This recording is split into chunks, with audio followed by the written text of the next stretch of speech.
I'm that reporter, the one from the Katie Porter interview. And yes, I have seen all the AI videos, the ones where she beats me up and throws potatoes at me.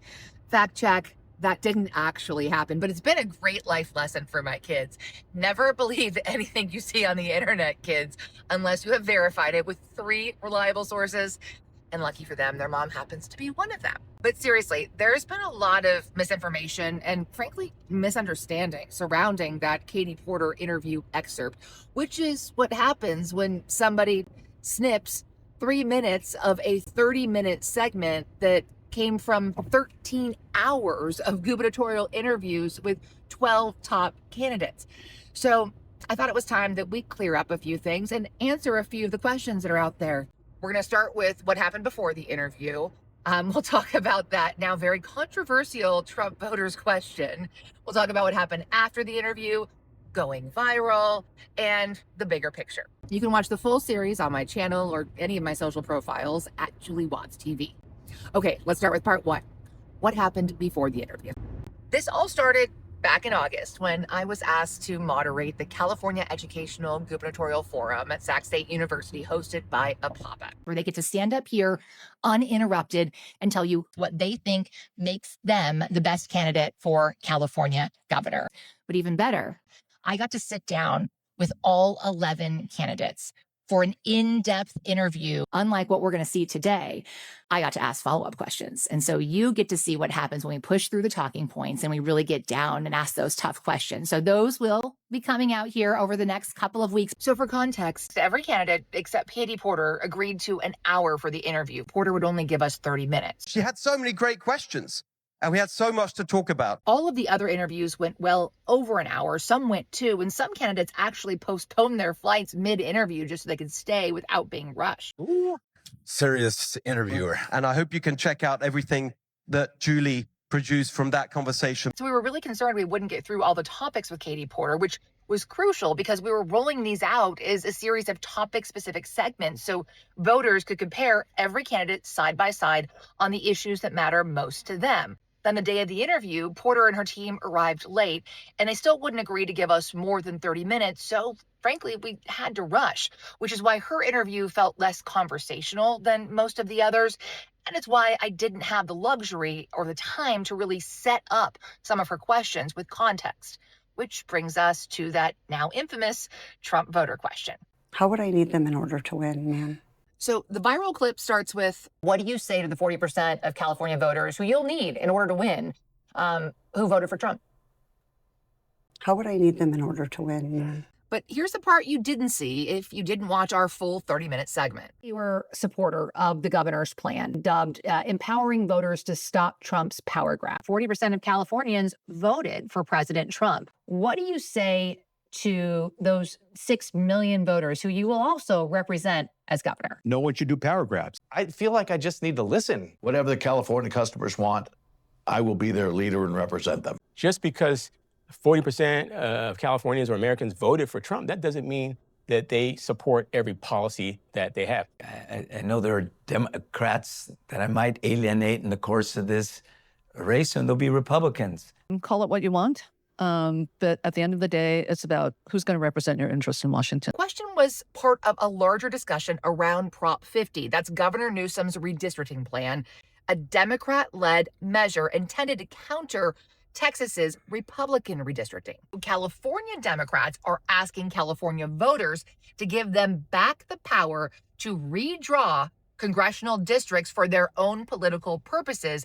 That is a power that California voters took away from lawmakers years ago when we created an independent redistricting commission. Now, the Democrats in California have to go back to the voters to ask them to take that power back, at least for the next 5 years.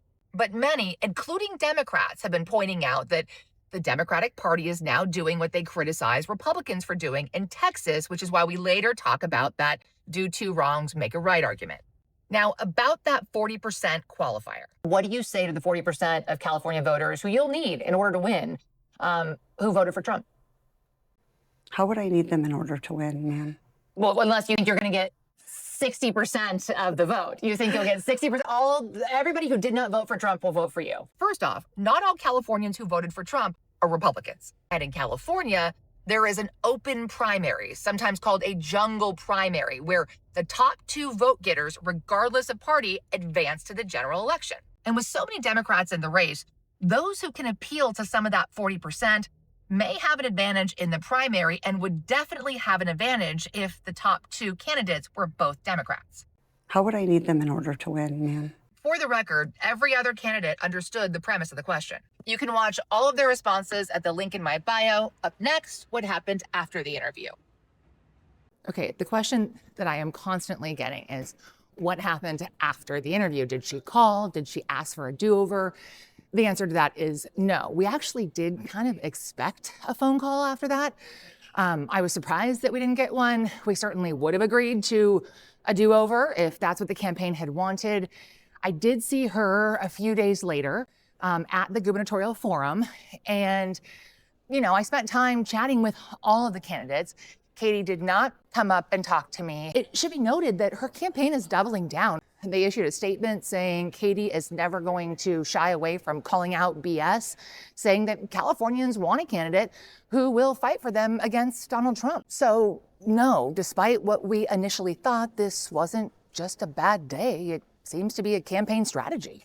When I see those videos, I know, and I want people to know that I know that I absolutely could have done better. Now, recently, she started speaking with other reporters about our interview. I understand that I could have handled things better. But it's been more than a month since we did that interview, and I still haven't heard from Katie Porter. Has that CBS reporter gotten a phone call saying, hey, listen, I want to come back and sit down? I did offer her a do-over interview live on the air in LA.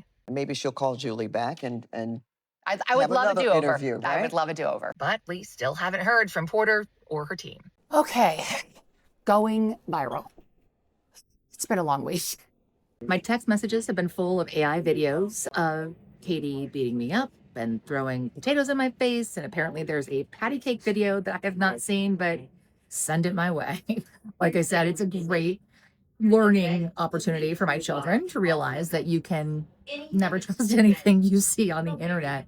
But dang, those AI videos are good. You bet I'm going to be doing an investigation into that.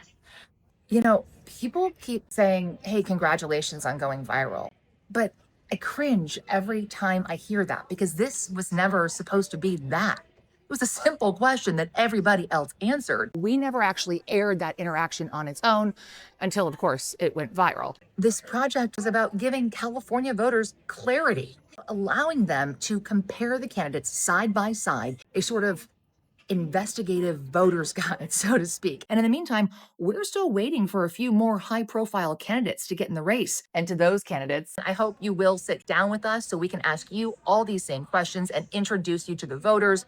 But just to be clear, there will be follow-up questions. You can watch the full series on my channel or any of my social profiles at Julie Watts TV, and follow or subscribe to see all of our California accountability investigations you won't see anywhere else.